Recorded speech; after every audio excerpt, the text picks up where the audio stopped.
Mr. President, do you expect phase 2 of the hostage deal to go forward? Let me talk to you later. Mr. President, you managed to get this deal done. Some say, a lot of people say that the men who managed to do that should get a Nobel Peace Prize. Do you think that you'll be able to get all the hostages back home? And what would happen if you hear from the They Israeli will side? never give me a Nobel Peace Prize. What would happen? What would happen if the Israeli I deserve it, but they will never give it to me. What would happen, sir? What would happen? Normalization to go forward. What needs to happen for normalization in Saudi Arabia? Well, we're going to see, and we're dealing with a lot of people, and we have steps to go yet, as you know, and maybe those steps go forward, and maybe they don't. We're dealing with a very complex group of people, situation and people, but we have the right man, we have the right leader of Israel. He's done a great job, and we've been friends for a long time, and we do a great job also. And I think we have a combination that's very unbeatable, actually. Can I ask, what would happen, Mr. President? What would happen, Mr. President? What would happen if you hear? Wait a minute. Wait. Where is that person? Where's that person coming from? Come on, Yeah, go. Mr. You go. President, what would happen if you'll hear from the Israeli side today that they're not willing to go through with the deal to get all the hostages back home and finish the war? We'll see what happens. Whatever happens, we'll be prepared to handle the situation. Are the Saudis demanding a Palestinian state? Mr. President. Are the Saudis demanding a Palestinian state? No, they're not. No. Are they demanding a path towards a Palestinian state or any other recognition Everybody's of that demanding one thing. You know what it is? Peace. We want peace. We want people to stop being killed. But everybody's demanding one thing. Very simple, peace. And he wants peace also.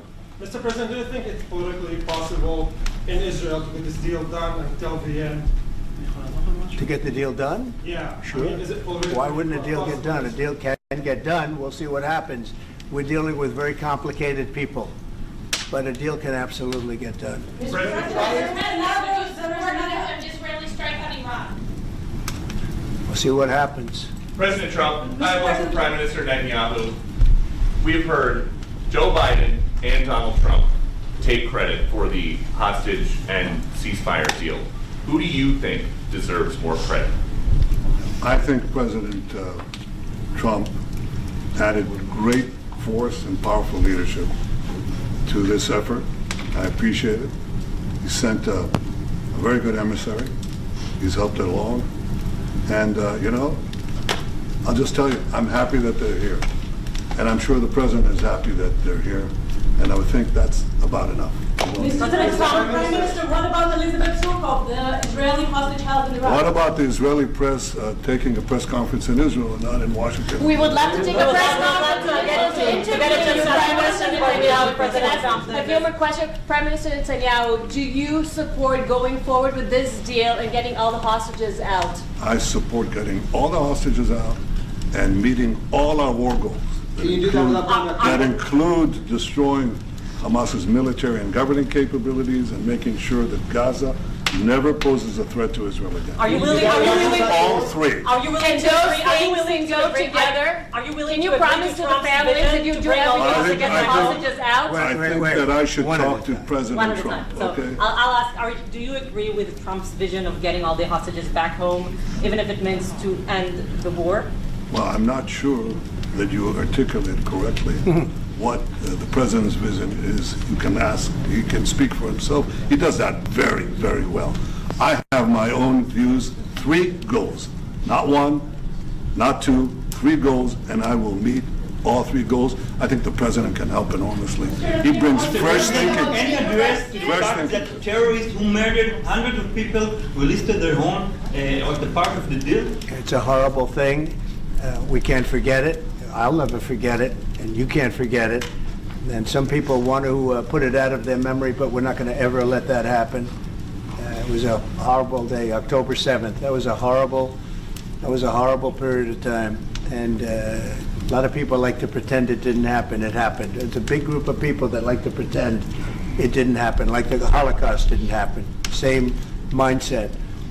No, we're going to get this thing wrapped up, and we're going to get it done. We're also dealing, I think, very successfully with Russia, Ukraine. We're going to hopefully get that one done at some point in the not too distant future. That's a complex problem also, but we solve problems. We'll You know, when I left, we had no problem. There was no Ukraine and Russia fighting. There was no October 7th. There was nothing. And some very poor leadership led to a lot of problems and a lot of death.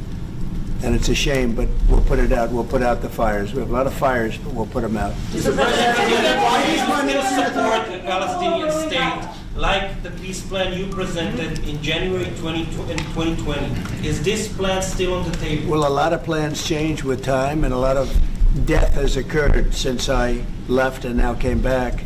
This death occurred not while I was here, but while somebody else was here. It shouldn't have happened. They shouldn't have allowed it to happen. It would have never happened, and that includes Russia, Ukraine would have never happened. Not even a little bit, not even a chance. But now we are faced with a situation that's different, in some ways better and in some ways worse. But we're faced with a very complex and difficult situation, but we'll solve the problem.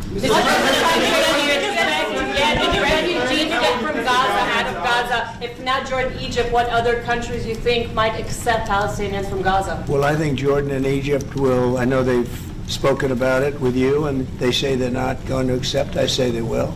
But I think other countries will accept also.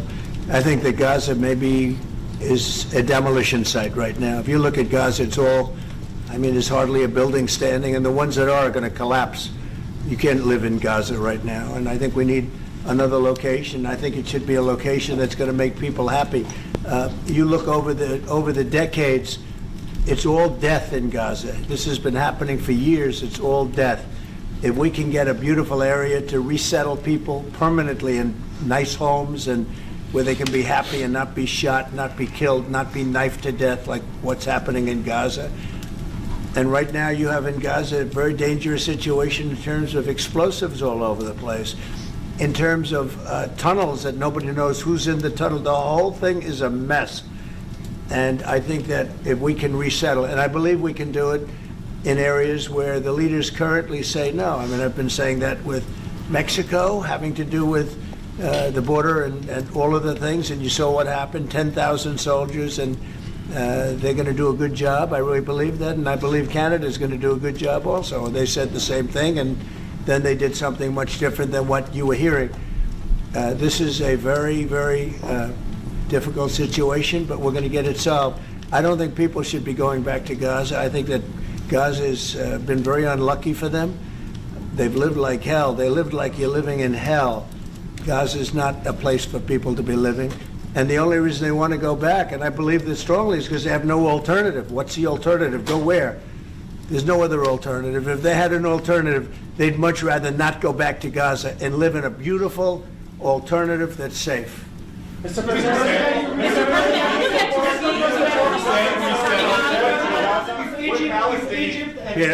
Would Palestinians have the right to return to Gaza if they left while the rebuilding was happening? It would be my hope that we could do something really nice, really good, where they wouldn't want to return. Why would they want to return? The place has been hell. It's been one of the meanest, toughest places on earth. And right now, I've seen every picture from every angle, better than if I were there. And nobody can live there. You can't live there.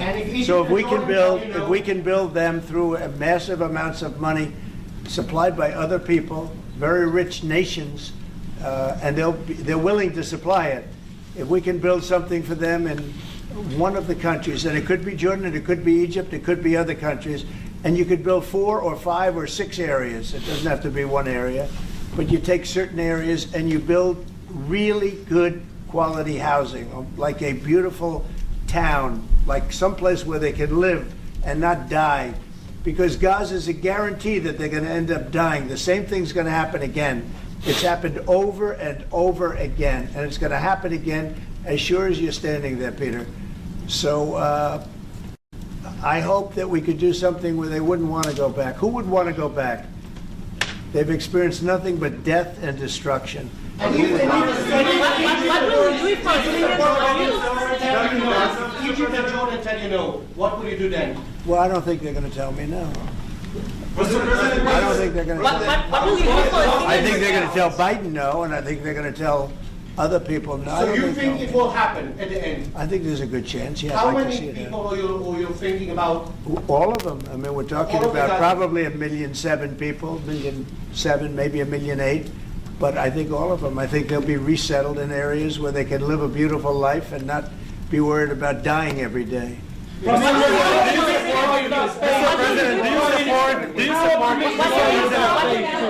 Mr. President, do you support building settlements, Jewish settlements back in Gaza in the next years? Say it. Building settlements, Jewish settlements back in Gaza in the next year. Do you support this idea? I don't see it happening. It's too dangerous for people. Nobody can go there. It's too dangerous. Nobody wants to be there. Warriors don't want to be there. Soldiers don't want to be there. How can you have people go back? You're saying go back into Gaza now? The same thing's going to happen. It'll only be death. The best way to do it is you go out and you get beautiful, open areas with the sunlight coming through. And No, you that's build not what I meant. something I meant nice. building Israeli They are not settlements going to back want in Gaza. They are not going to want to go back to Gaza. Prime Minister Netanyahu, what is your message to the families of the hostages that look at this deal, that are worried that this deal won't go through? What do you say to them at this moment? Same message I said from the beginning of the war. We'll get them out, get them back. We got over 70%, close to 75% of the people who everybody believed will not get out. We got them in successive deals, and most recently with the help of President Trump. We're not going to give up on any of them, and we're not going to give up on our other war aims. Hamas is not going to be in Gaza, and we're going to get everyone back. And you would not have. Prime Minister, how optimistic are you about reaching phase 2 of the ceasefire? How optimistic are you about that happening? Well, we're going to try. That's one of the reasons, one of the things we're going to talk about here. And if we, you know, when Israel and the United States work together, and President Trump and I work together, you know, the chances go up a lot. It's when we don't work together, Israel and the United States don't work together, that creates problems. When the other side sees daylight between us, and occasionally in the last few years, to put it mildly, they saw daylight, then it's more difficult. When we cooperate, Isn't it the right chances time are to good. hit once and for all? Say it. Now that Iran is so weak, isn't it the right time to hit their nuclear facilities once and for all? So you say Iran is so weak. I appreciate you saying that. They're not weak. They're very strong right now, and we're not going to allow them to have a nuclear weapon. It's very simple. You know, I signed a very strong proclamation. Iran was in big trouble when I left. They were broke. They didn't have money for Hamas. They didn't have any money for Hezbollah. You had no problem. October 7th could have never happened. When I left, October 7th could have never happened. And frankly, Russia and Ukraine, as I said, could never have happened. They became very strong very fast. They sold massive amounts of oil to China and everybody else who would not buy the oil when I was president, because we said, don't buy the oil. And they became very rich very quickly. But they're not weak. They're not weak. They're strong. Doesn't mean they won't be weak. But you know what? We just don't want them to have a nuclear weapon. They can't have a nuclear So the weapon. Prime Minister, sorry, Mr. President, the Prime Minister wants you to strike Iran. That's what he wants. You don't know what he wants. What do you know about anything? Go ahead. But is that option on the table? Yes, please. President Trump, is that option on the table? You're not just talking about Jordan. No, could be other places too. So in the Gulf. There are many people that have reached out, many countries, many leaders of countries that have reached out that would like to participate in that. Doesn't have to be Jordan and Egypt, but I think it would be also them. Mr. President, your relationship with Mr. Netanyahu knew ups and downs. How do you describe it right No, now? I think it's mostly ups. Mr. President, what about the Palestinian Authority? Should it rule Gaza? Because Gaza will be empty? What? The Palestinian Authority, can it rule Gaza? What do you think? Well, it's had a pretty hard time, wouldn't you say? I'd say it's had a pretty bad time of it. Mr. President, Qatar has, you've criticized them in the past as a funder of terrorism, so as the Prime Minister. Do you think they're part of the solution or part of a problem moving forward? I think they're trying to help. Qatar Yep. is absolutely trying to help. I know them very well, and they're doing everything they can. Very tough situation, but they're absolutely trying to help. Will you visit Okay, Israel? thank you very much, everybody. Let's go. Let's go. Let's go. Let's go. Let's go, guys. Thank you.